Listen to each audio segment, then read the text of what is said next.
2025. We'll take a short break and be back right after this.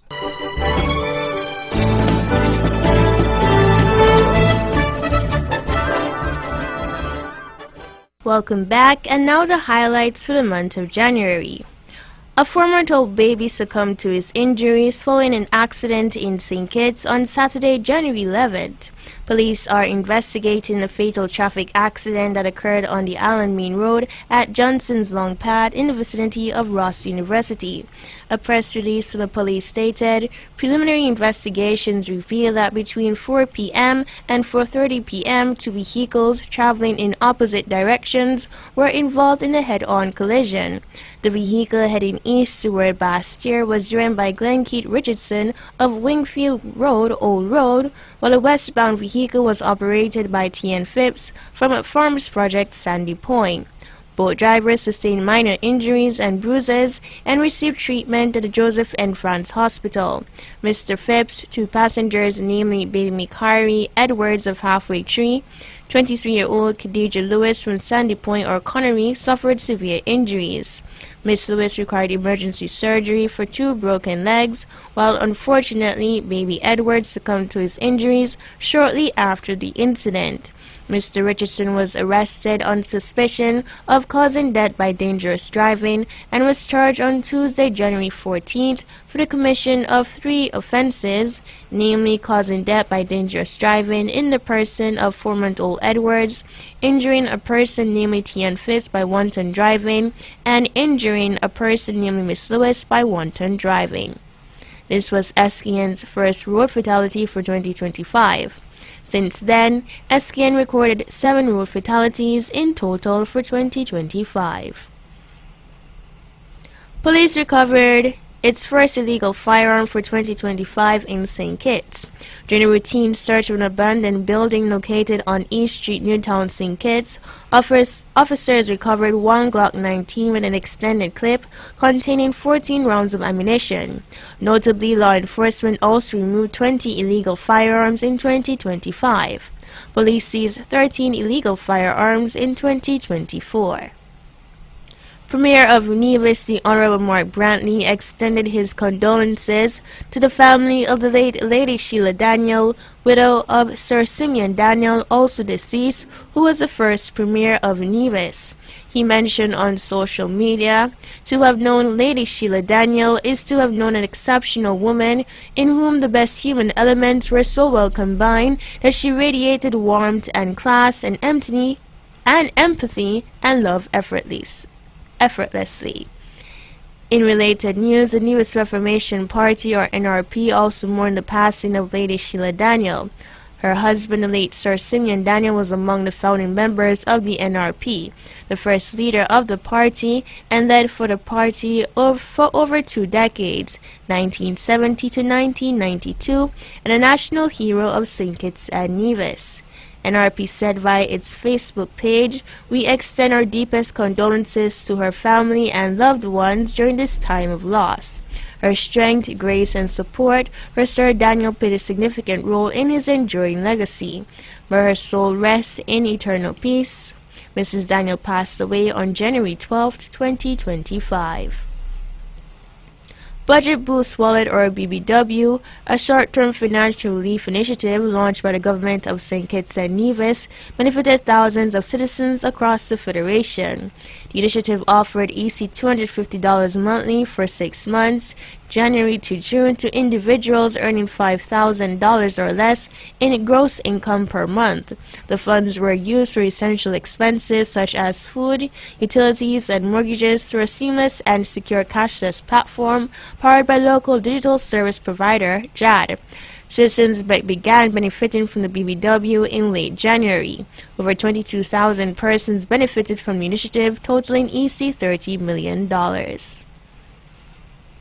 The Director of Public Prosecution's Office, or DPPO, announced on Friday, January 24th, that 6 charges have been brought against one of its Crown Counsel prosecutors, Ms. Chantrice Dorset, age 29, of the Bladen Housing Project, St. Kitts, by the Royal St. Christopher and Nevis Police Force. These offenses were committed between July 20th, 2024 and October 30th, 2024. All charges were laid at the Bastille Police Station on January 23, 2025. The charges are in connection with the murder of 29-year-old Akeem Archibald, who was fatally shot with a high-powered automatic rifle in July 2024 while riding his motorcycle. This was the 18th murder for 2024. Following the incident, the DPP said the prime suspect, Mr. Kyron Phillip, alias Tollop, fled the Federation by sea. A warrant was issued in 2024 for the arrest of Kyron Phillip, 29, for the offense of murder. In the wake of recent legal proceedings involving Crown Prosecutor Chantrice Dorset, Commissioner of Corrections Mr. Franklin Dorset was placed on vacation leave, a press release from the Ministry of National Security says. This decision was made to uphold fairness and transparency following the recent legal proceedings involving his daughter, Ms. Dorset, who was charged on Thursday, January 23rd, and subsequently remanded to His Majesty's prison, the press stated. Crown Prosecutor Dorset received bail on February 27th, a police spokesperson told VOA NEWSLINE. Her bail conditions are she must report to the Bastille Police Station 3 times weekly, Monday, Wednesday, and Friday, between the hours of 6 a.m. and 6 p.m. Ms. Dorset must surrender all travel documents and make no attempt to leave the jurisdiction. There is also a stop order in place at all ports of St. Kitts and Nevis.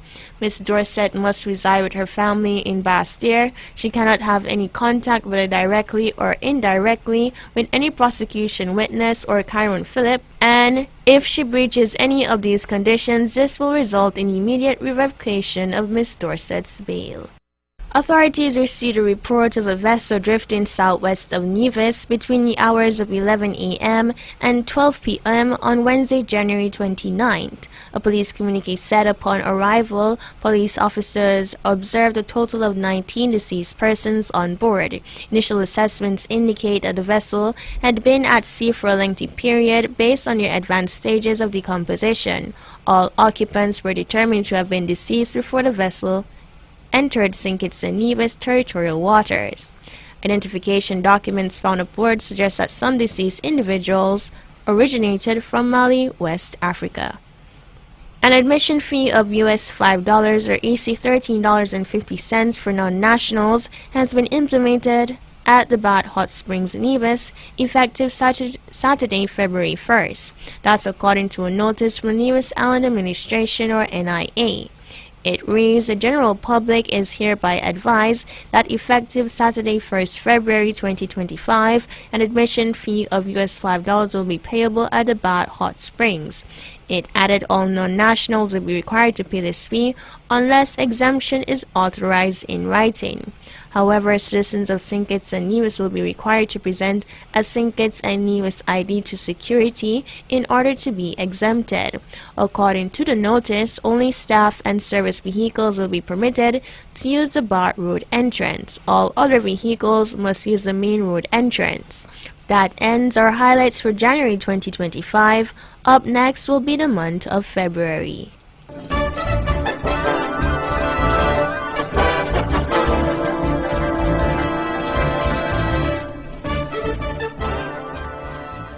Welcome back, and in with the highlights for February.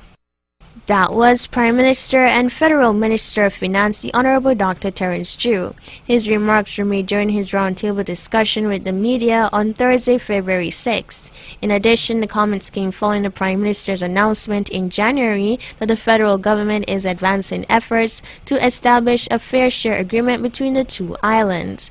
At that time, he said the government will enlist the expertise of an independent body under the World Bank.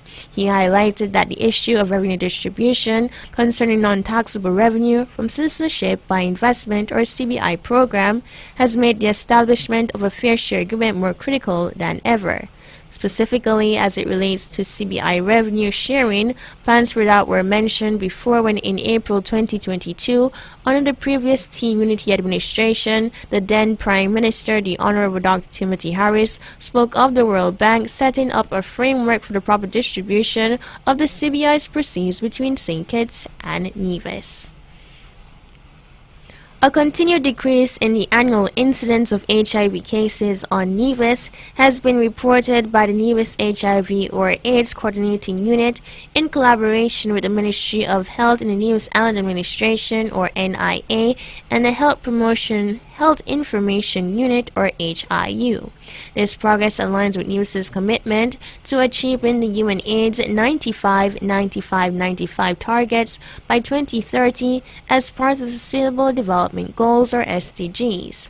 The HIU's latest report, which was released on February 3rd, mentioned that NEWS recorded 3 new HIV cases in 2023, 2 males and 1 female, bringing the cumulative total of reported cases since 1987 to 87, 45 males and 42 females. Data analysis indicates that the primary mode of transmission remains heterosexual contact, with cases most prevalent in individuals aged 25 to 49 years.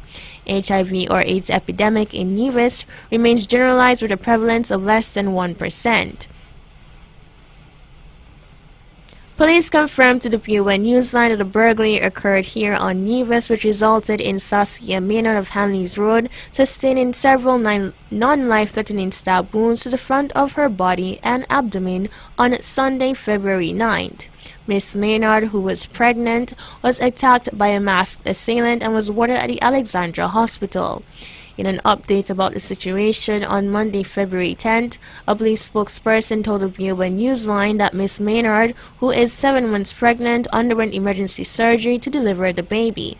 The surgery was successful. The mother and child were reported to be in a stable condition. Division Dawn v. Liebert was honored by Marquise's Who's Who in the field of risk and compliance. Marquise Who's Who, also known as A.N. Marquise Company, is an American publisher of a number of directories containing short biographies. Miss Liebert, who is the daughter of the Deputy Governor General for NEWS, Her Honor Mrs. Hyleta Liebert, and Mr. Elmo Liebert told the UN NEWSLINE that being recognized by Marquise Who's Who is humbling. That was Division Dawn Liebert. In more national highlights, that was Director of Public Prosecutions or DPP Mr. Adlai Smith. His comments were in connection with Kyron Phillip alias Tollock. He is wanted for the murder of 29-year-old Akeem Archibald, who was fatally shot with a high-powered automatic rifle in July 2024 while riding his motorcycle. This was the 18th murder for 2024. Following this, a warrant was issued in 2024 for his arrest. DPP Smith said in a statement in January, Phillip fled the Federation by sea. Meanwhile, in the same vein, Mr. Smith, in a statement on Monday, provided an update on Crown Prosecutor Chantrice Dorset, who was charged with misconduct in public office and corruption, among others, 6 charges in total in January, committed between July 20, 2024 and October 30, 2024, which are in relation with Phillip. She shared information with Phillip, which helped him to flee the Federation by sea.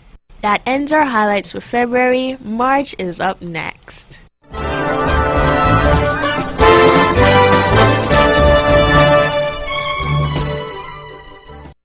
Welcome back, and in with the national highlights for March. The International Monetary Fund or IMF's 2025 Article 4 report on St. Kitts and Nevis' economy is out, and here is what the agency said. Growth is expected to pick up to 2% in 2025 from 1.5% in 2024, supported by tourism, with inflation remaining around 2%. The current account deficit, or CAD, further widened to 15% of GDP in 2024 from 12% in 2023. The CAD remains significantly larger than pre-pandemic levels, reflecting a decline in CBI inflows and widening fiscal deficits. It is expected to remain around 12% of GDP in the medium term. Staff projects fiscal deficits to remain large, with public debt rising. The fiscal deficit in 2024 is estimated at 11% of GDP, driven by a sharp reduction in CBI revenue. The IMF holds bilateral discussions with members, usually every year, under Article 4 of the IMF's Articles of Agreement. The Nevis Island Administration, or NIA, purchased land to allow for the expansion of the Bat Cemetery. In 2020, rumors were spreading on the radio and social media that the land close to the Bat Cemetery was acquired in order to construct an official residence for the Premier. However, Premier and Minister of Finance, the Honorable Mark Brantley, explains. The cost of the land was almost US $80,000 per acre, according to the Premier. St. Kitts and Nevis's Prime Minister and Minister of Finance, the Honorable Dr. Terence Drew, has commented on the controversial multi-million-dollar official residence of the Eastern Caribbean Central Bank, or ECCB's governor. ECCB is a monetary authority for the following island economies: Anguilla, Antigua and Barbuda, Commonwealth of Dominica, Grenada, Montserrat, St. Christopher or St. Kitts and Nevis, St. Lucia, and St. Vincent and the Grenadines. The construction of the residence, which was initially budgeted at $7 million, has raised concerns in the public. The U.S. has described Cuba's medical export program as forced labor, a form of human trafficking, and accused the Cuban government of accumulating profits while medical professionals work under exploitative conditions. As a consequence, the U.S. government announced an expansion on visa restrictions targeting Cuban and foreign officials involving Cuba's overseas labor export program. Speaking about the matter on March 6th, Minister of Foreign Affairs, the Right Honorable Dr. Denzel Douglas, affirmed that the Cubans are in SKN earning an honest living. In more highlights, a judicial review claim brought by MSR Media against the government of St. Kitts and Nevis, or the federal government, was withdrawn on Monday morning, March 24th. It took place just before the matter was set to go to trial in the High Court, a release from the federal government says. MSR Media is a UK-based boutique film and TV production company which has produced several movies on Nevis, such as The Island, Christmas in the Caribbean, and A Week in Paradise. The case, filed in May 2024, was scheduled to be heard by resident judge, Her Ladyship Madam Justice Tamara Gill. The federal government added that according to an order issued by the court, MSR Media is to formally discontinue the claim by Tuesday, March 25th. This withdrawal brings to a close the second of two legal actions initiated by MSR Media in 2024. The first, a civil RICO lawsuit filed in the United States District Court in Tampa, Florida, was also voluntarily dismissed in December 2024. But what else does the withdrawal mean? With the withdrawal of the judicial review matter, all legal proceedings brought by MSR Media against persons and entities in St. Kitts and Nevis concerning the CBI program have now concluded based on information the government of SKN stated. That ends our highlights for March. Now on to April.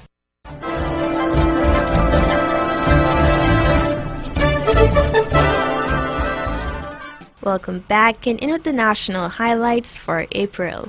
St. Kitts and Nevis recorded its first homicide for 2025 and the first in almost 6 months. Police say the incident occurred in New Road, St. Kitts on Saturday, April 5th between 2 a.m. and 3 a.m. and resulted in the death of 60-year-old Iselin Pitt, a nurse.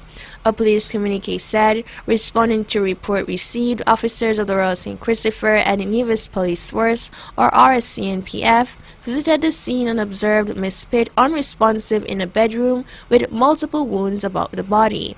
She was examined and subsequently pronounced deceased at the scene. The force's crime scene unit processed the scene and collected some items of evidential value. Aubrey Clayton Webster, age 69, and also known as Katuba of Brooklyn, New York and St. Kitts, was charged with the offense of murder. St. Kitts and Nevis ranked number 3 on a list of the world's most expensive travel destinations for 2025 from HelloSafe. HelloSafe is an international online platform that compares insurance and financial products, aiming to help users make informed decisions by providing free, anonymous, and instant comparison tools and expert content. SKN emerged as third most expensive country for tourists with an average daily budget of approximately $275 per person. The federal government secured a legal victory as the Court of Appeal on Thursday, April 10th, dismissed an application by Michael J. Press seeking leave to appeal to the Judicial Committee of His Majesty's Privy Council, the Federation's apex court of appeal. In a decision delivered on Thursday, April 10th, the Eastern Caribbean Court of Appeal found that Mr. Press's application raised no issues that warranted further appeal, either as of right or on grounds of public importance. Additionally, the court ruled that the intended appeal did not involve any genuinely disputable question considering the interpretation of the Constitution of St. Christopher and Nevis under Section 99(1)(c), nor did it raise issues of great general or public importance under Section 99(2)(a) of the Constitution. Police charged Lennox Nathaniel Greaves of Molyneux St. Kitts with the offense of causing death by careless driving, which is in relation to the death of Dr. Simonette Williams of Stapleton Village, St. Kitts. Mr. Greaves was arrested and charged at the Bassett Police Station on Wednesday, April 23rd. This comes about 4 months after her death. Dr. Williams was struck by a vehicle while walking alongside the main road in the New Road area between 11:30 p.m. and 12 a.m. on December 20th. She was transported to the JNF General Hospital, where she succumbed to her injuries. Her death caused controversy as days before her death she went live on Facebook expressing grievance with regards to her not receiving compensation from the federal government. Dr. Williams was attached to JNF General Hospital. Many persons in the public viewed her death as a homicide. However, the Royal St. Christopher and Nevis Police Force, or RCNPF, issued a statement in January saying it is aware of unfounded claims circulating on various platforms alleging that Dr. Williams' death was a homicide tied to the recent public statements she made. There is no evidence to support such claims. That ends our April highlights. Up next will be the highlights for the period May to August with Miss Heidi Roy. This Christmas, TDC has everything you need to hit the road in style. Get your vehicle from TDC Automotive, finance it easily with TDC Financial Services, and protect it with TDC Insurance Company, all in one place. No holiday stress, no running around, just one trusted name for all your vehicle needs. Fast approvals, flexible payments, reliable coverage, and the ride you've been waiting for. So why wait? Jingle all the way in your new vehicle this holiday season. TDC. Together we succeed.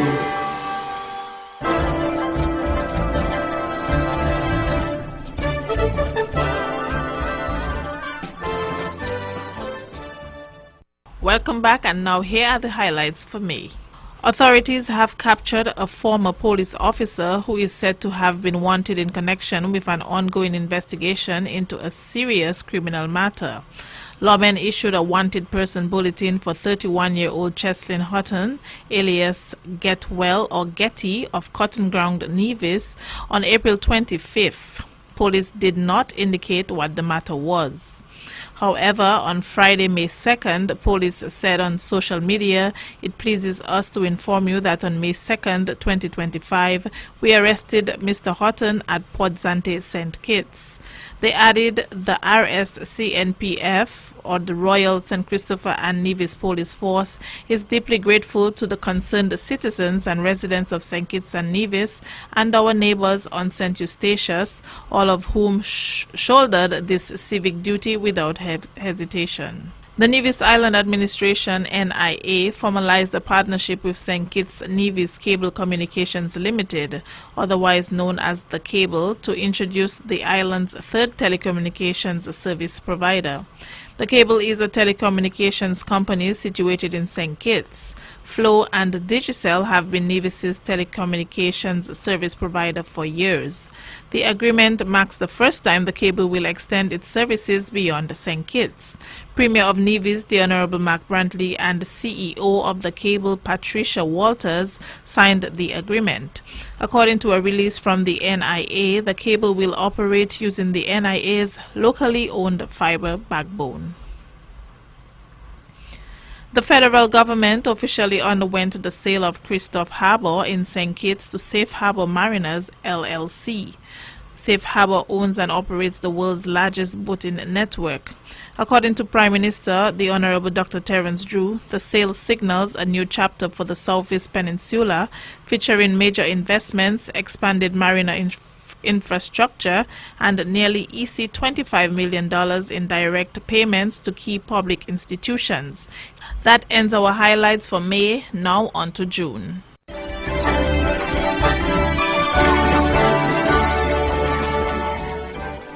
Prime Minister of St. Kitts Nevis, the Honorable Dr. Terence Drew, has provided an update on where the Federation stands following the halt made by the United States in issuing student visas. The decision by the U.S. raised concerns for countries across the world on how their students hoping to or currently pursuing tertiary studies in the United States would be affected. How is this development expected to directly affect citizens? The federal government issued its policy on a new fund for pregnant women dubbed High Risk Pregnancy Fund. This, according to Prime Minister and Federal Minister of Health Dr. Terence Drew, will assist high-risk pregnant women. None of our pregnant women should die for lack of care. Eligibility criteria is as follows. The pregnant mother must be diagnosed as high risk by a licensed physician. A formal letter or medical certificate from the attending physician is required, confirming the high risk diagnosis and the need for financial or logistical assistance. Prime Minister Drew announced on June 14th that the first pregnant woman benefited from the pregnancy fund. Von Radio celebrated its 37th anniversary on June 18, 2025. Amongst its celebratory activities were the customary flashbacks, which focused on events that occurred throughout the powerhouse years of operation. This year, a special series was aired throughout the week of June 18th, highlighting the contribution of the late Mr. Edric W. Stanley. Mr. Stanley had served the community through the airwaves of Von Radio, popularly known as a heavyweight on the station's Let's Talk program, for over 30 years. Police have confirmed that the general manager of Four Seasons Resort Nevis, Mr. Billy Cuto, passed away on Saturday morning, June 29th. A police spokesman said he was walking along Jessop's Beach Road when he suddenly collapsed. A passerby called the ambulance, but attempts to resuscitate him failed and passed away. Investigations are ongoing. Premier of Nevis and Minister of Tourism, the Honorable Mac Brantley, paid his sympathies in a statement. On June 27, 2025, police confirmed the end of the almost 2-week search for the missing teen Janelika Romney when her body was in a White Gate area, St. Kitts. It followed the formal arrest of Selwyn Pringle on Thursday, June 26, who was charged for the offenses kidnapping and false imprisonment in connection with the 15-year-old's disappearance. Lawmen also confirmed that he is the godfather of Romney. Prime Minister, the Honorable Dr. Terence Drew, expressed condolences to the parents, family and friends of Janelika, stating she was a child, innocent, full of promise and undeserving of such a tragic fate. Meanwhile, also addressing the matter with similar sentiments and statements, Premier of Nevis, the Honorable Mac Brantley, underscored that it is a sober reminder of our collective need as a society to do more to protect our boys and girls. And that ends our highlights for June. July is next.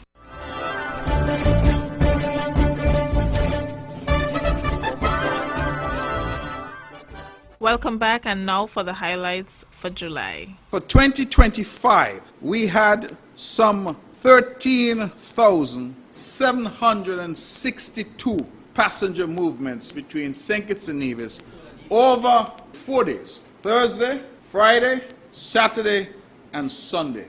And for 2024, that number over the same 4-day period of the Music Fest was 9,987.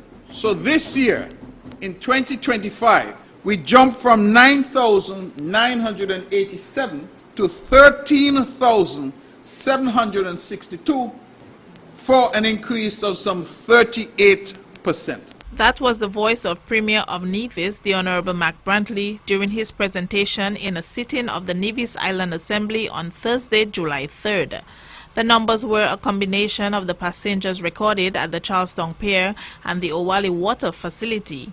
A total of 5,686 used the Charlestown ferries, while 8,076 used the Owali facility.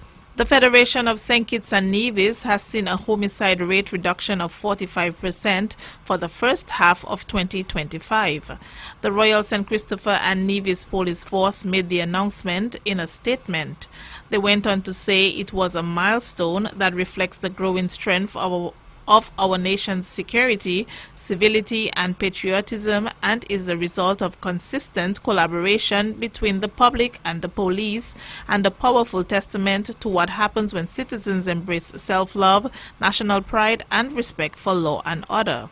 Throughout the first half of the year, the RSCNPF said it has recorded a steady increase in public engagement across all categories of criminal activity as more residents are recognizing that security begins at the community level.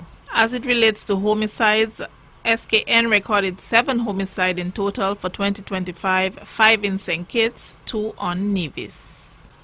The 2025 staging of the Nevis Mango Festival was held over the weekend from July 4th to 6th.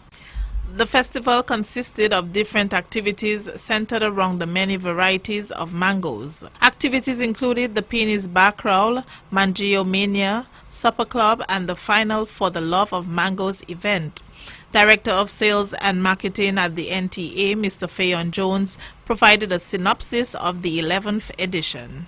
We are still reviewing the numbers. Last year in 2024 we had roughly 2,536, and from what we're seeing right now preliminarily we are looking at over 3,500, but the official numbers will be confirmed by the Premier in a later interview.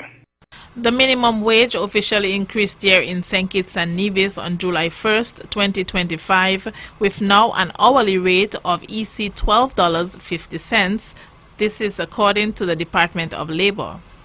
The VON Newsline spoke with Senior Labor Officer 1 on Nevis, Ms. Chanel Skit, who provided more details. If the employee is paid weekly, it would be $500 per week, but that would be for a 40-hour work week. And if they are monthly paid, it will compute to $2,166.67 for a 40-hour work week. Nevis's Kendi Williams, the renowned mixologist at Four Seasons Resort, was named Caribbean Bartender of the Year 2025 by Caribbean Journal, making her the first 2-time winner of this prestigious honor. Caribbean Journal is the leading digital destination for Caribbean travel and tourism news and information, serving primarily U.S., according to CaribJournal.com. In other news, from January to June this year, another initiative to help ease people's pockets was the reduction of VAT from 17% to 13%. According to Prime Minister Drew, a total of $10 million in savings was received by the people of St. Kitts and Nevis. 2025 marks 76 years since the Amri Bakery began operating. As part of celebrations, a new branch opened in Frigate Bay. Charles Amri, son of current owner of the Amri Bakery and Amri Enterprises, Ernest, said this. You'll be able to find ready-made meals conveniently prepared by our kitchen for your table at home, or conveniently consumed indoors at our cafe. And that can be anything from breakfast items to light lunches, heavier dinner items, and obviously our large pastry and cake selections. Everything handmade and using as many local ingredients as possible. So we're very, very excited. We've been having a great outcome so far and look forward to hopefully seeing you at our new Frigate Bay Cafe soon. He also spoke about plans for Nevis. Obviously, we have not forgotten about our footprint to scale in Nevis. We will be coming over there shortly, starting just in a few weeks, and hopefully completing in 2026 in the fourth quarter. Mighty J once again took home the title of Junior Calypso King First Federal and Greenhouse Band Junior Calypso competition with a score of 418 points, thus a two-peat. The first runner-up was Mighty Zen with 416 points. Second runner-up was Legacy with 389. Third runner-up Princess Kali with 386. And fourth runner-up Star with 370 points. This was part of C51 activities. Those were the highlights for July. Now will be August. Soca music for C51 was the highlight on Nevis with the staging of the 2025 National Bank Group Soca Monarch competition. The event went down at the Cultural Village in Charlestown. The competition was held in two segments, namely the Power and Groovy segments, with 8 artists participating in each segment. In the Power segment, father-son duo Ras Brown and Rocco Dan took home the crown for a second year in a row with their song Mosquito with 438 points. Over the Groovy segment, Adowa took home the crown with his song Sailing on the Party Boat with 269 points.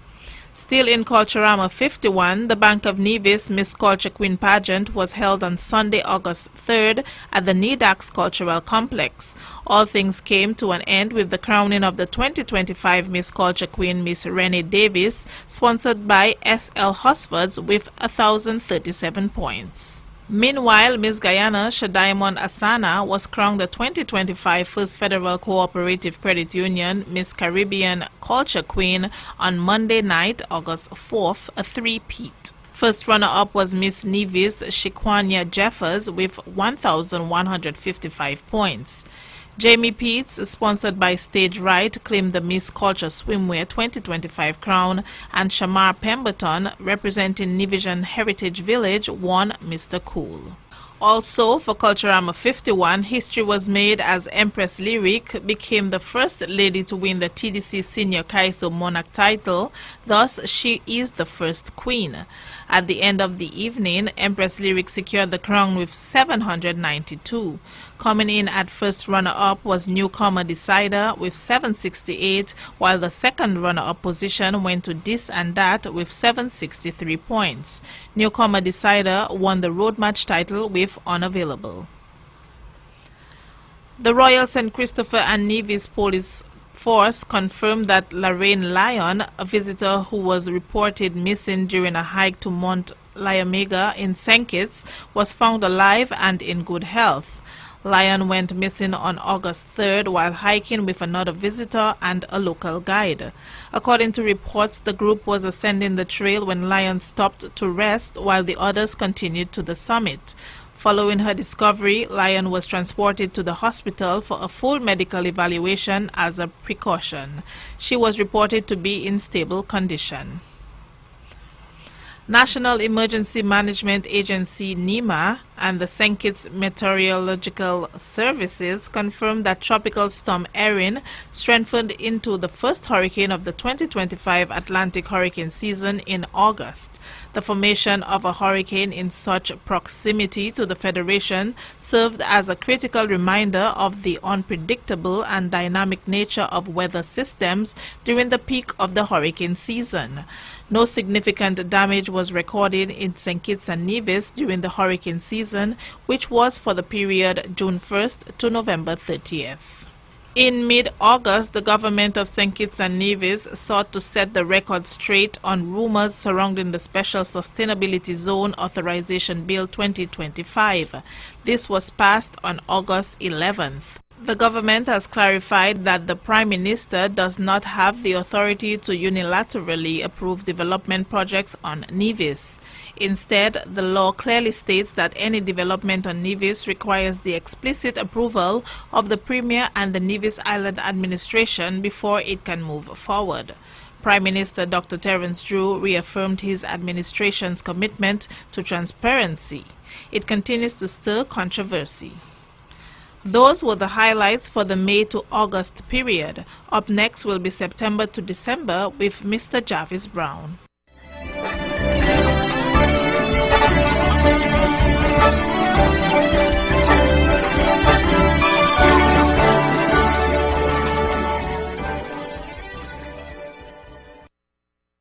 Welcome back, and now here are the highlights for the month of September.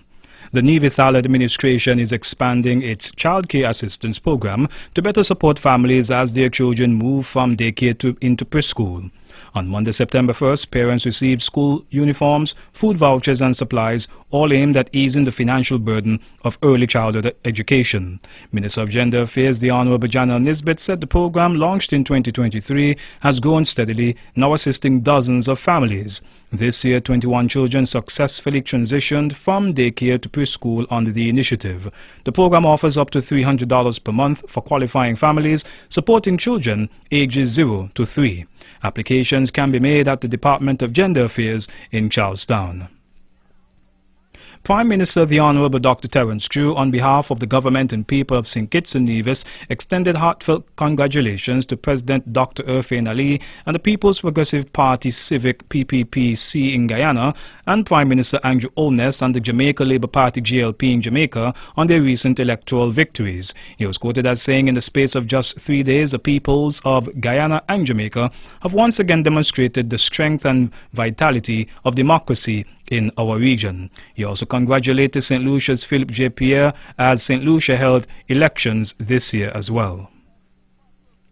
Former Governor General His Excellency Sir Edmund Wickham Lawrence, GCMG, OBE, CSM, JP, passed away on September 7, 2025. He was the third Governor General of St. Kitts and Nevis, serving from 2013 to 2015, and was a notable figure for his contributions in the field of economics and business. The national flag of St. Kitts and Nevis was flown at half-mast on all government buildings and official residences throughout the Federation for a 7-day period of national mourning. He was accorded an official state funeral on October 2, 2025. Prime Minister Dr. Terence Crew spoke about the topic of reparatory justice for the victims of slavery. He emphasized that while those who suffered under slavery have yet to receive reparations, the plantation owners and slave masters were compensated when slavery ended in the Caribbean in the 1830s. He discussed anti-slavery and decolonization movements, mentioning intellectuals such as C.L.R. James, Marcus Mosiah Garvey, and George Padmore. Further, Dr. Drew revealed this. We have identified one company in the UK who is willing to pay us for slavery. A company that benefited. I'm not going to call the name of the company yet. We have not accepted any money from the company. We are saying that this has to be in the framework of CARICOM. We don't want people to think that they can just now give payback and that ends the story of our reparations. I am thankful that that company has come forward. We did our research, we discovered the company. The company was reached out to, and the company has obliged to pay reparations. That was Prime Minister Dr. Terence Crew. St. Kitts and Nevis has once again earned top international recognition with its Citizenship by Investment CBI program, ranked #1 worldwide for the 5th year in a row. The accolade comes from the 2025 CBI Index, the leading independent report that assesses CBI programs across the globe. The index measures each program against 9 areas, including application processing, due diligence, investment flexibility, and long-term reliability. This year, St. Kitts and Nevis secured an overall score of 87%, which with perfect marks in categories such as efficiency, transparency, product certainty, investment options, and freedom of movement. Introduced in 1984, the Federation's CBI program is not only the first of its kind, but has also built a strong track record of trust and stability. The latest ranking reinforces its reputation as a reliable choice for investors while supporting the nation's ongoing development. That's it for September. Now on to October.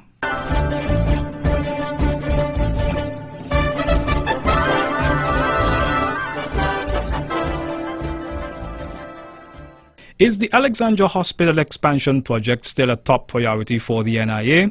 That was posed to Nevis's Premier, the Honourable Mark Brantley, by the Viewer Newsline. This was his response. It remains so. And yes, we have finalized our arrangements with the Taiwanese. Our difficulty has really been the resources to jumpstart that project. We have now engaged with a few different agencies and avenues to get the necessary resources to do that project. So we have everything that we need now. We just need to fill that funding gap and be willing to move forward with that. So we're still very, very anxious about that project, and we are still committed to ensuring that that project is delivered during this term to the people of Nevis. The project officially started in 2017. Mr. Brantley explained that the Nevis Island Administration, NIA, is looking to engage a company for the project. What we need to do, the construction, the details of what we need to do, all of those matters have already been finalized now, so we're no longer waiting on any technical reports. Those are in hand, and we are hoping to engage with a company called OECC from Taiwan. So that is where we are on that, and as soon as we are in a position to proceed, we shall. Premier Mark Brantley. Lynn's Deli celebrated 40 years of service to the people of Nevis. Owner of Lynn's Deli, Lynetta Manners, spoke with the VOA Newsline and explained what she wants for her business.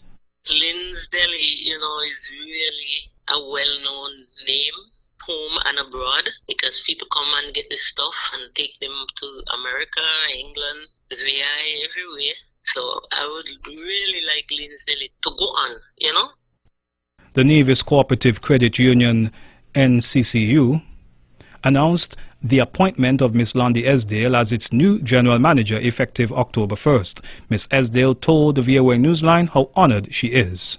It is truly an honor for me to be given the opportunity to serve the members of the NCCU and by extension the entire Nevisian community in this new capacity. I have been with the NCCU as a member of staff for over 26 years and would have seen it grow from strength to strength. I remain committed to the core values, principles, and the philosophies of the credit union movement. I express thanks to the Board of Directors for entrusting me with this opportunity, and most of all, I thank God for being my everything through the years and forever. NCCU's General Manager, Ms. Londi Esdale. The Citizenship by Investment Unit of St. Kitts and Nevis has officially launched a new micro-business grant aimed at supporting small business owners across the Federation. The initiative, launched in partnership with First Federal Capital, will provide 25 micro and small business with EC $10,000 each during the first phase of the program. According to the CIU, the grant is designed to boost entrepreneurship and provide real benefits to the local community, with priority given to women-led businesses in keeping with efforts to promote inclusivity and empower female entrepreneurs. St. Kitts and Nevis has emerged as a top luxury destination in the Caribbean, earning major recognition at the 2025 World Travel Awards. The Four Seasons Resort Nevis, West Indies, was named the Caribbean's leading luxury island resort and also took home the title of St. Kitts and Nevis's leading resort for 2025. Further solidifying its status, the resort's 5-bedroom Mahogany Hill estate was awarded St. Kitts and Nevis's leading luxury hotel villa, praised for its sophisticated design, privacy and sweeping island views. In addition, the historic Montpelier Plantation and Beach was recognized as St. Kitts and Nevis's leading hotel. These awards spotlight St. Kitts and Nevis as a high-end travel destination for visitors. MV Logos Hope, the largest floating book fair in the world, returned to Bastia, St. Kitts in late October. The VOA Newsline spoke with project manager Alexandria Alexis as she explained why every 8 years the ship docks. The Logos Hope covers different regions of the world. So before it came to the Caribbean, it was actually in Africa, before that the Middle East, and before that Europe. So it really takes time to go through these areas and to come back again, because we believe in sharing knowledge, help and hope to the peoples of the world, and so we try to reach as many nations as possible. But we're just one ship going around these nations, so it does take some time. And those were the highlights for the month of October. Up next will be November.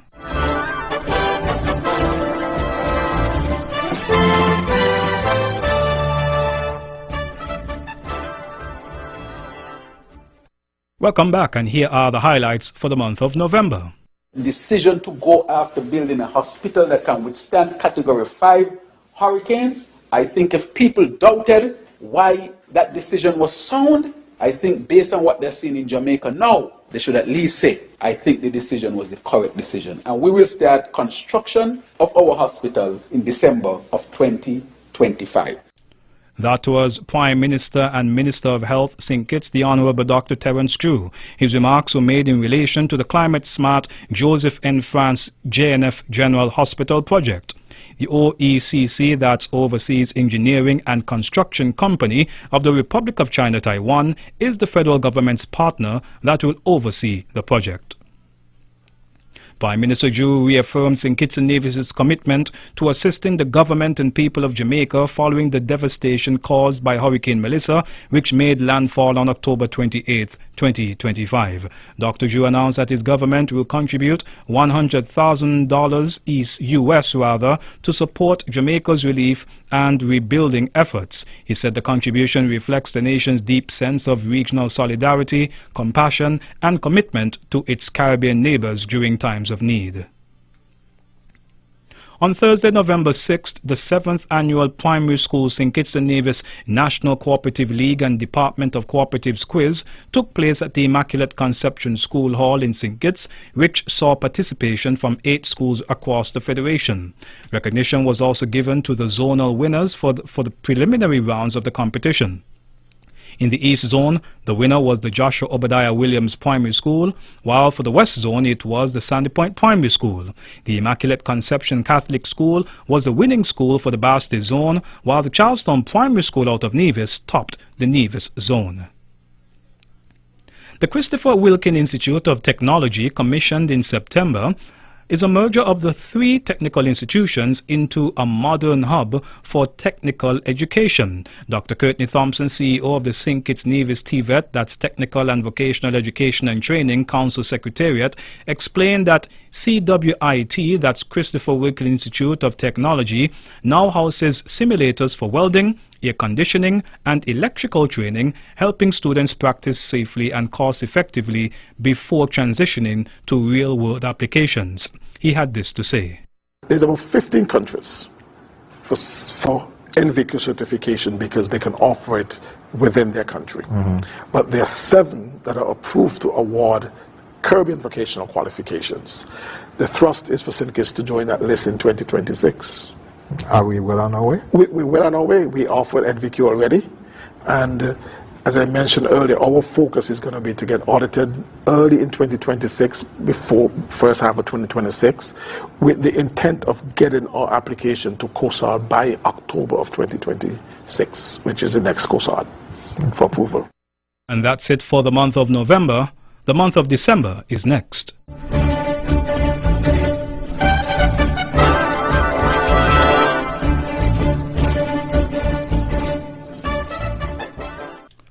Welcome back, and now here are the highlights for the month of December 2025. After almost a year of transition, the 3-phase single-use plastic ban, which began on December 31st, 2024, was now fully executed.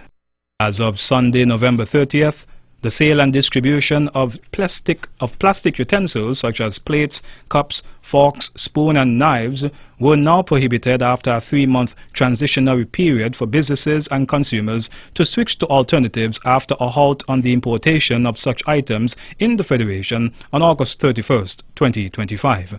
This follows 2 previous phases that saw the restriction on the importation, sale and distribution of T-shirts, shopping bags, styrofoam food containers, bowls, plastic straws, as well as egg crates. After 2 days of debate in the Nevis Island Assembly, the Nevis Appropriation 2026 Bill 2025 was unanimously passed in the Nevis Island Assembly on Thursday, December 4th. The bill was presented by Premier and Minister of Finance here on Nevis, the Honourable Mark Brantley, on December 2nd. The 2026 bill is EC $284,428,680. In other national news, I am pleased to announce that an extra payment of 1 month's salary, commonly called the double salary. This additional payment will apply to our civil servants, to our government auxiliary employees, our pensioners, our workers on our STEP program. And I would like to say that this payment will be issued on Friday, 19th December 2025. That was Prime Minister and Minister of Finance, the Honourable Dr. Terence Drew. This he said while presenting the 2026 budget address in the National Assembly on December 16th. The Appropriation 2026 Bill 2025 was passed into law in the National Assembly on December 19, 2025, to the tune of EC $1.075 billion, which is for recurrent expenditure, capital expenditure and net lending, which is a reduction of $25 million when compared to the 2025 budget, EC $1.1 billion. With a total recurrent capital and net lending charges on the consolidated fund of EC $948,922,075 and a total provided by law of EC $126,129,550, the bill made provisions for several ministries and departments. The police force is advising the public about safety following reports of females being drugged at bars and social events, considering it is the carnival and Christmas seasons, and subsequently sexually assaulted. Police said on social media earlier this month, these matters are being actively investigated by the Special Victims Unit. The police force takes these reports seriously and is committed to identifying those responsible and ensuring that victims receive appropriate support and justice. Women were urged to exercise heightened caution when attending social gatherings. Individuals should avoid accepting drinks from strangers, refrain from leaving drinks unattended, and consider watching drinks being prepared whenever possible. Meanwhile, in terms of activities for the National Carnival 2025, the road march results were as follows. New Vibes Band, for the first time in years, won the Road March title for 2025 with Homecoming. First runner-up was Collision Band with TMI. Second runner-up went to Grandmasters with Rock Steady. In terms of the Juve troops, small Juve troops, Grandmasters GM Addicts won that category, then Collision Band, then Extreme Nation. For large Juve troops, XS Juve, New Vibes Band International, and then Red Devils. The Bank of Nevis EBJ Harmonic Steel Orchestra became the 6-peat winner of the first Federal and the Cable Panorama Competition 2025. Nevis Development and Steel Orchestra took second place. And police were investigating a homicide that occurred on Nevis on Saturday, December 27th, between 8 p.m. and 9 p.m. That's last Saturday in the Barnesgut area. Lawmen said in a press release that officers responded to a report of gunshots heard, and upon arrival at the scene, they discovered 56-year-old Glenville Sylvester Isles alias Guma lying on the ground in front of Spotlight Bar. The crime scene unit processed the scene and collected some items of evidential value. Isles was seated inside the establishment when an unknown assailant approached and fired a single shot before fleeing the area. He was pronounced deceased at the scene. The police are appealing to anyone who may have witnessed the incident or has information that can assist with that investigation to contact the nearest police station or report anonymously via the Crime Stoppers hotline at 707. This was Nevis's second homicide for 2025. It came almost 5 months after 27-year-old Xavier Doe of Potworks, Nevis, was gunned down in the Liebert Hill area near the Methodist Church on the evening of July 29, 2025, which was Nevis's first homicide for 2025.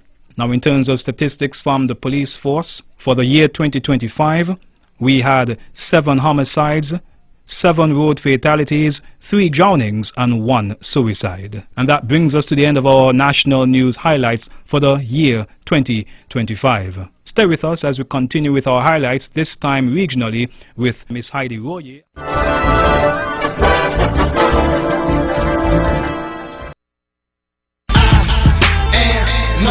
869 Sports Bar and Grill, located at Main Street, Gingerland, opposite the Best Buy supermarket.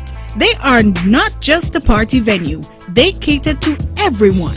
Introducing 869 Slots, now the first official sports book on Nevis. Play your daily slot jackpots, spin and win. You just might get lucky. Then visit 869 Kitchen for your daily pizza specials and much more. Saturdays, get your goat water and cornmeal with saltfish. there's 869 Sports Bar and Grill. Now 2 levels, VIP room, VIP service, 4 bars, and a beautiful courtyard. And don't forget to full up at 869 Gas and maintain your vehicle with the best. Still, Herrero & Son, Valvoline, 5-gallon motor oil, and much, much more. And then, coming soon, 869 Wellness Spa. Contact them today at 469-6300. 869 Sports Bar and Grill, where you'll always have a seat there. What does it take to be number one? Welcome back, and now our regional highlights. Jamaica experienced a violent start to 2025 with 34 murders recorded in just 11 days, according to the latest serious crime statistics released by the Jamaica Constabulary Force, JCF, on Sunday. This marks an increase of 8 murders compared to the same period in 2024, when 26 homicides were reported. Despite a 19% decline in murders in 2024, ending the year with 1,139 homicides, 2025 saw a sharp rise in violence in early January. Between January 1st and 4th, 5 murders were recorded. However, the pace intensified in the first full week of the year, with 29 murders reported from January 5th to 11th. In response to the surge in killings, the JCF has imposed 48-hour curfews in high-risk divisions, including Kingston Western, St. Andrew Central, St. Andrew South, and St. Catherine South. Crime data shows that 14 of the country's 19 police divisions have recorded at least 1 murder so far in 2025. Jamaica ended the year with over 630 murders. Jamaican leaders have welcomed the U.S. President Joe Biden's decision to grant a posthumous pardon to Marcus Mosiah Garvey, the nation's first national hero and an iconic Pan-Africanist. The pardon, issued on Biden's final day in office, seeks to correct the injustice of Garvey's 1923 conviction for mail fraud, a case widely criticized as politically motivated. Dominica Air and Seaport Authority DASPA has reported an incident involving a missing aircraft that reportedly crashed in the southeastern part of Dominica. The aircraft is a 4-seater Cessna 172, which, according to DASPA, departed Douglas Charles Airport at 3:46 p.m. on Sunday, January 26, 2025, and en route to Martinique. Communications were lost with the aircraft after departure, and all relevant local and French emergency response teams are currently working to locate it, it said in a statement early Monday. It added rescue efforts are in progress. They were all Martinicans. 2 of them were young pilots. The main pilot was just 20 years old and, despite his age, was said to be a good one. Based on the experience of the pilots, the owner believes weather conditions may have been a factor in the incident. Over 90,000 Caribbean nationals were among the 1.4 million non-citizens in the United States who have been ordered deported but remain in the country, according to data from U.S. Immigration and Customs Enforcement, ICE. The new Donald Trump administration has already begun conducting mass deportation raids across major cities in the United States. While Haiti, Cuba, the Bahamas and Jamaica account for a significant portion of individuals with deportation orders, the bulk of the 1.4 million people in ICE's non-detained docket are from Latin American countries. French Saint Martin is now the 12th member state of the Organization of Eastern Caribbean States, OECS, joining the protocol member states of Antigua and Barbuda, Dominica, Grenada, Montserrat, St. Kitts and Nevis, St. Lucia, and St. Vincent and the Grenadines, and the associate member states of Anguilla, British Virgin Islands, Martinique, and Guadeloupe. It is now the 3rd French overseas territory with associate membership, highlighting their eagerness to strengthen connections in the region through diplomacy and development. Lawyer and legislator Cora Richardson Hodge was sworn in on February 27th as the first female premier of Anguilla. Richardson Hodge's Anguilla United Front romped to a convincing victory, winning 8 of the 11 seats following the February 26th general elections. Outgoing Premier Dr. Ellis Webster increased his margin in District 1, but most of the candidates of his Anguilla Progressive Movement lost grounds. Out of Santo Domingo, Dominican Republic, the legendary Jet Set Club was packed with musicians, professional athletes, and government officials when dust began falling from the ceiling and into people's drinks. Minutes later, the entire roof collapsed. Concrete slabs killed 236 people and trapped dozens of others on a dance floor where hundreds had been dancing to a lively merengue concert. 180 were injured, authorities said. The victims include merengue icon Ruby Perez, who had been singing to the crowd before disaster struck. His body was found the following day. This was one of the worst disasters to hit the Dominican Republic. President of Guyana, Dr. Irfan Ali, directed the Commissioner of Police to assemble a specialized investigative team to probe the mysterious and tragic death of 11-year-old Adriana Young, whose body was discovered in the pool of the Doubleday Hotel nearly a full day after she was first reported missing from the same location. The president's remarks came as the nation reeled in grief and disbelief, with protests erupting across Tuskegee, East Bank, Essequibo. An Antiguan magistrate remanded 20-year-old Angela Migier to His Majesty's prison after she was charged with the brutal murder of 9-year-old Chantel Crump. Migier faced murder charges days after Crump was found dead in bushes early Saturday morning. She allegedly led the authorities to the location where the girl's body was found. Media reports say the 9-year-old was allegedly abducted while she was on her way home from school. The crime sparked an overwhelming outpouring of grief and disbelief throughout the region. Migia appeared in court before Magistrate Najio Emmanuel, where she requested legal representation. Kamla Prasad Bisesar won Trinidad and Tobago's 2025 general election, leading the United National Congress UNC to a decisive win over the ruling People's National Movement PNM. The result ends the PNM's decade-long hold on power and sets Prasad Bisesar up for her second term as Prime Minister, making her only the second person in the country's history to return to the role after an electoral loss. Outgoing Prime Minister Stuart Young, who held office for 43 days following Dr. Keith Rowley's retirement, now becomes the shortest-serving leader in Trinidad and Tobago's history. The previous record holder, A.N.R. Robinson, served for 4 years and 363 days. The UNC secured 26 out of 41 constituencies.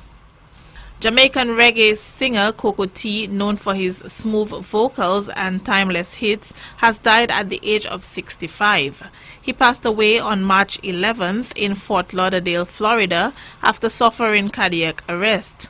He was diagnosed with lymphoma in 2019 but had been struggling with pneumonia for the last 6 months, according to his wife, Malvia Scott. Born Calvin George Scott on September 3, 1959 in Clarendon, Jamaica, Coco T was a beloved figure in reggae music, blending conscious lyrics with melodic rhythms. Jamaica and the global music community mourned the death of reggae legend Jimmy Cliff, who passed away on November 24th at age 81. His wife, Latifah, confirmed the news in an emotional Instagram post, saying he crossed over due to a seizure followed by pneumonia. Born James Chambers in St. James in 1944, Cliff began writing songs while still in primary school before moving to Kingston at 14 in pursuit of a music career.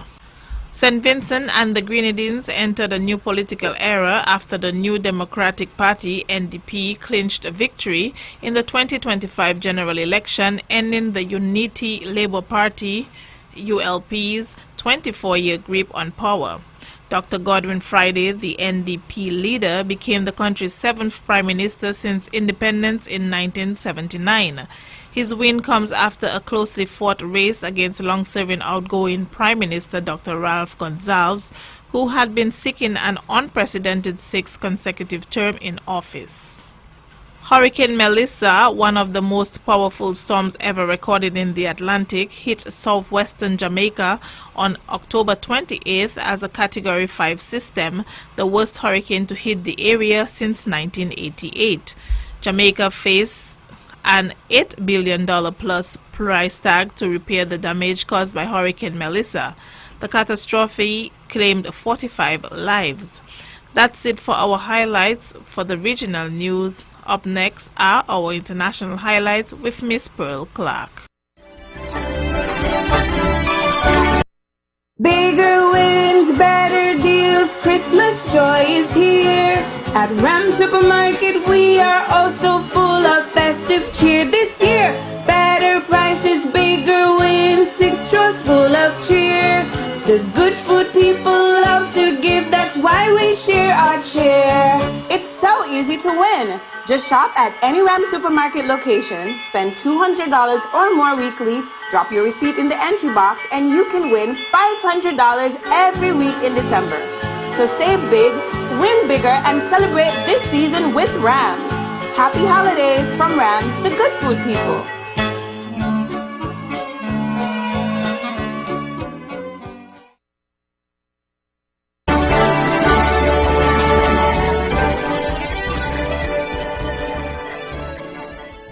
Welcome back, and now our international news highlights. Current and former presidents and vice presidents gathered at Washington National Cathedral Day for the funeral service of former U.S. President Jimmy Carter on January 9th, who died at the age of 100. Joe Biden, Donald Trump, Barack Obama, George W. Bush, and Bill Clinton were seated together in the first row of pews. Vice President Kamala Harris, who lost the presidential election to Trump in November, and her predecessors Mike Pence and Al Gore were also among the select group of politicians and members of the public paying their respects to Carter. Photographers captured Trump and Obama, who had politically clashed for the better part of a decade, smiling and chatting before the service began. The International Monetary Fund, or IMF, has warned that U.S. economic policies under incoming President Donald Trump could hit the rest of the world and ultimately backfire on the U.S. The IMF says a threatened wave of tariffs could make trade tensions worse, lower investment, hit market pricing, distort trade flows, and disrupt supply chains. Although tariffs, tax cuts, and deregulation could boost the U.S. economy in the short term, it could set the scene for an inflationary boom followed by a bust, it said. This could weaken U.S. Treasury bonds as a safe bet, it added. Donald Trump was sworn in as the 47th U.S. President on January 20th. The golden age of America begins right now, he said in his inaugural address, adding that he will be a peacemaker and a unifier. Trump declared a national emergency at the U.S.-Mexico border, declared drug cartels as terrorists, and scrapped government diversity programs. Tech billionaires, cabinet nominees, and former presidents were all at the swearing-in ceremony in the rotunda of the U.S. Capitol. Minutes before Trump took the oath, Joe Biden issued pardons for members of his family. Pope Francis passed away on 21st April 2025, Easter Monday. He was head of the Catholic Church and sovereign of Vatican City from 13th March 2013 until his death. He was the first Jesuit pope, the first Latin American, and the first born or raised outside Europe since the 8th century Syrian Pope Gregory III. The 2025 conclave elected Leo XIV as Francis' successor on 8 May. Leo XIV became the second pope from the Americas after Francis. The cause of his death was officially registered as a stroke, followed by irreversible cardiac arrest. A French woman who stopped having sex with her husband won a ruling from Europe's highest human rights court, which has stated she should not have been blamed for their divorce. European Court of Human Rights, or ECHR, sided with the 69-year-old in January, saying courts should not consider a refusal to engage in sexual relations as grounds for fault in divorce. The unanimous decision found that France had violated her right to respect for private and family life on European human rights law and in a legal dispute which has dragged on for almost a decade. A teacher fatally stabbed an 8-year-old girl at an elementary school in South Korea in an incident that has shocked the nation. The female teacher, who is in her 40s, confessed to stabbing the student in the central city of Daejeon, police said.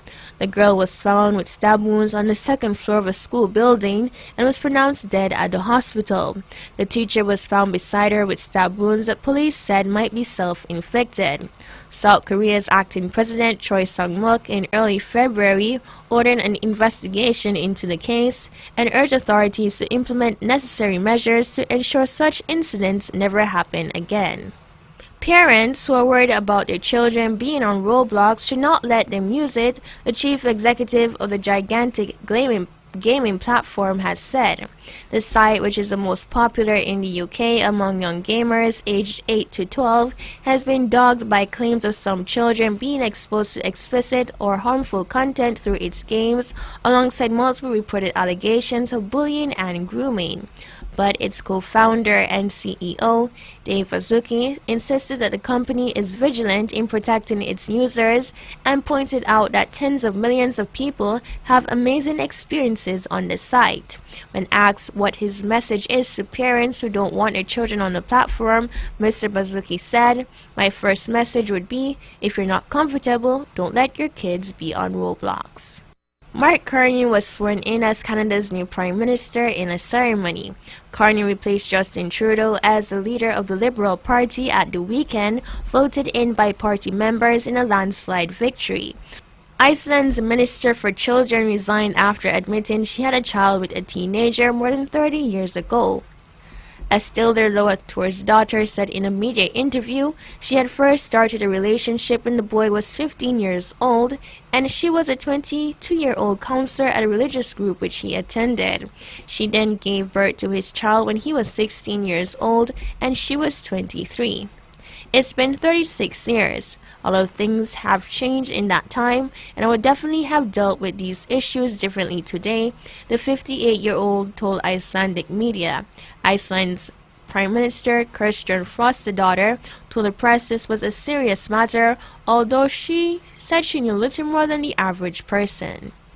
Guinea has restricted access to social media platforms TikTok, YouTube, and Facebook as the country awaits the final results from Sunday's December 28 presidential election. Internet monitoring organization NetBlocks reported that access to the popular sites via key providers Orange and MTN had been disrupted. Initial results published late on Monday, December 29, showed that junta chief Gen Mamadi Doumbouya, who took power in a coup 4 years ago, has taken a huge lead in the presidential race, AFP news agency reports. The main opposition leaders were barred from contesting the poll. And that ends our highlights for international news. Up next will be the sports with Mr. Jarvis Brown.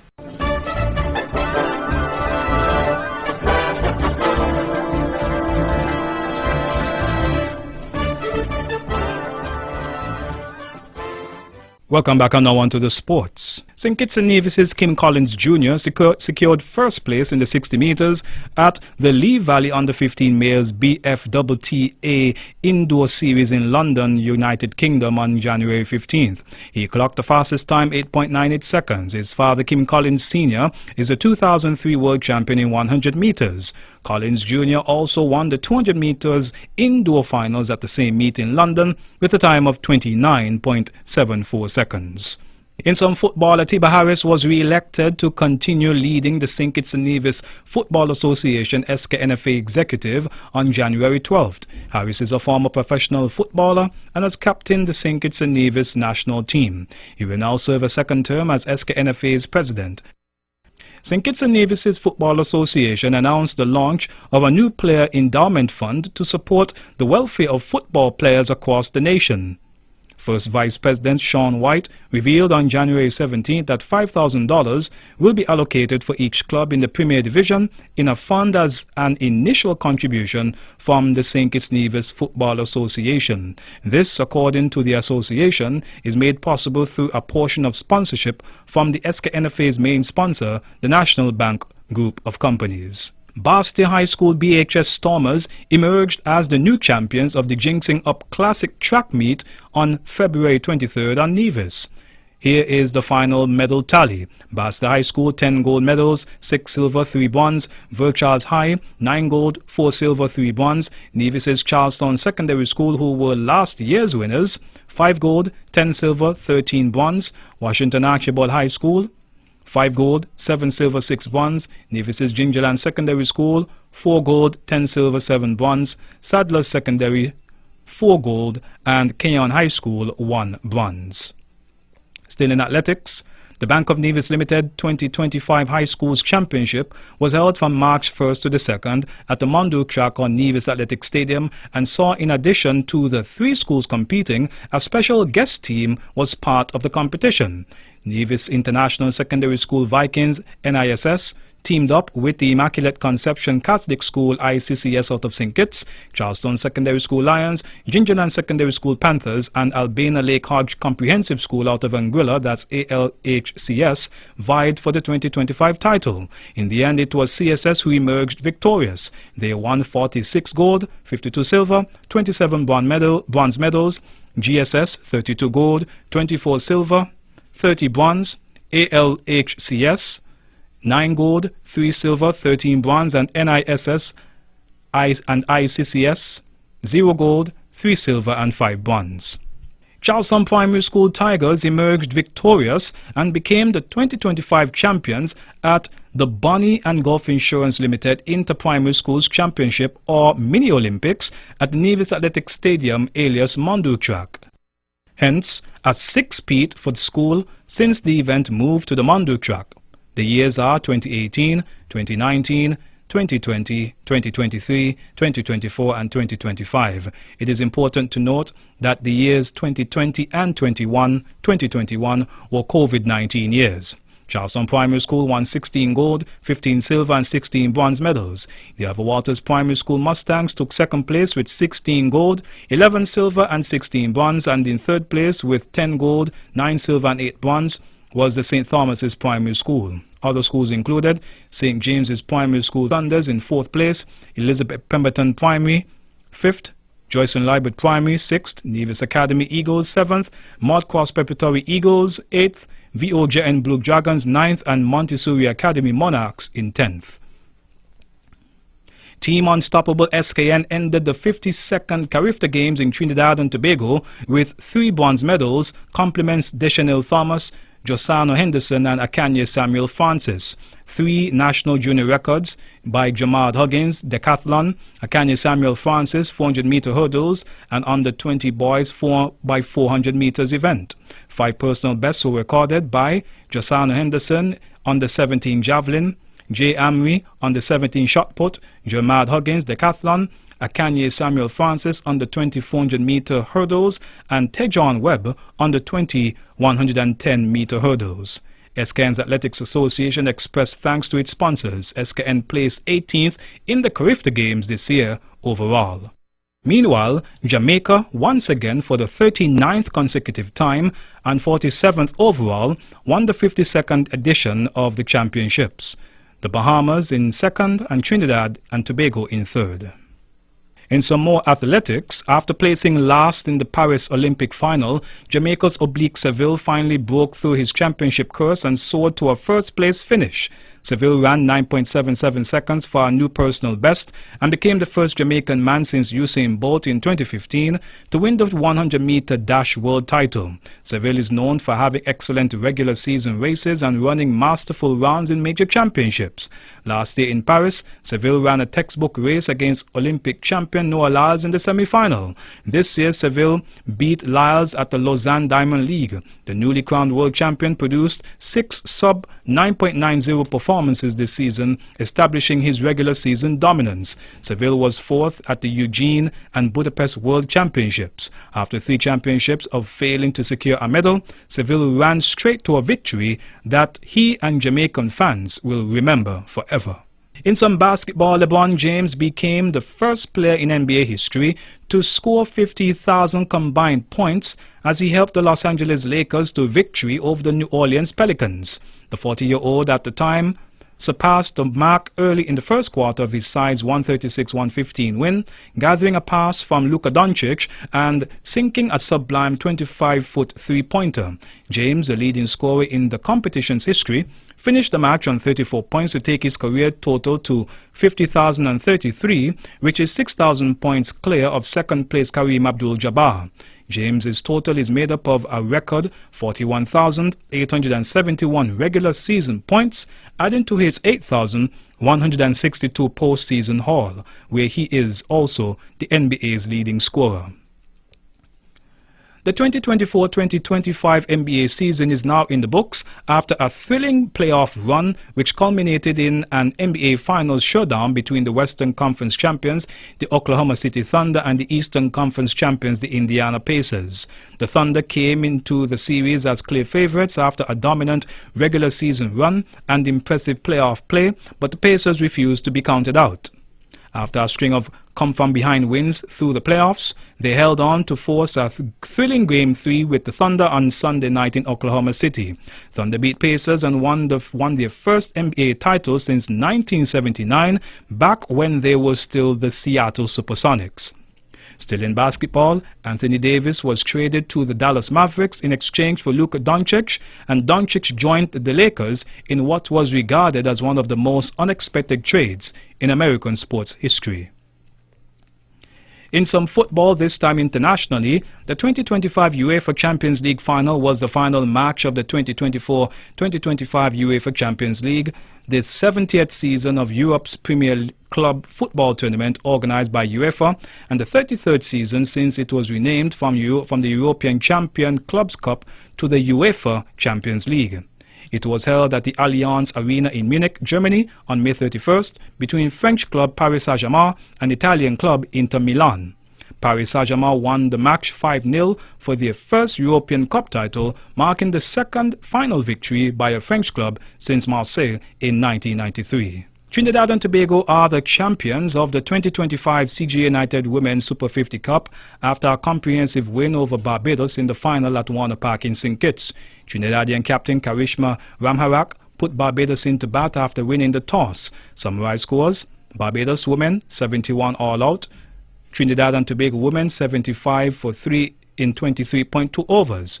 Trinidad and Tobago won by 7 wickets. Still in cricket, this time in CPL, the men's CPL to be exact, the 2025 Republic Bank Caribbean Premier League CPL 2025 was the 13th season of the Caribbean Premier League, the domestic T20 Cricket League. The tournament ran from August 14th to September 21st. The matches were played across 6 countries in the Caribbean: Antigua and Barbuda, Barbados, Guyana, St. Kitts and Nevis, St. Lucia, and Trinidad and Tobago. St. Lucia Kings were the defending champions. Trinbago Knight Riders won their 5th title, however, having defeated Guyana Amazon Warriors in the final by 3 wickets. Now for the women, the 2025 Women's Caribbean Premier League, known for sponsorship reasons as the Massey WCPL 2025, was the 4th edition of the Women's Caribbean Premier League, a domestic 2020 women's cricket tournament. The tournament was held from September 6th to the 17th, with all matches played at the Providence Stadium in Guyana. Barbados Royals were the defending champions. In the final, Barbados Royals defeated Guyana Amazon Warriors by 3 wickets to win their 3rd consecutive title. And that's it for sports. The weather is next.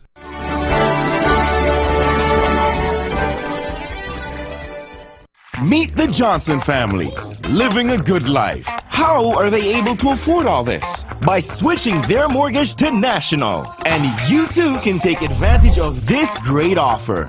Yes, National Bank's Switch Mortgage will make your dreams a reality with the lowest interest rates guaranteed. You will have more disposable income than ever before. Imagine the possibilities. National Bank Switch Mortgage makes all the difference. Come home to National Bank and get your Switch Mortgage today. Limited time offer. Terms and conditions apply.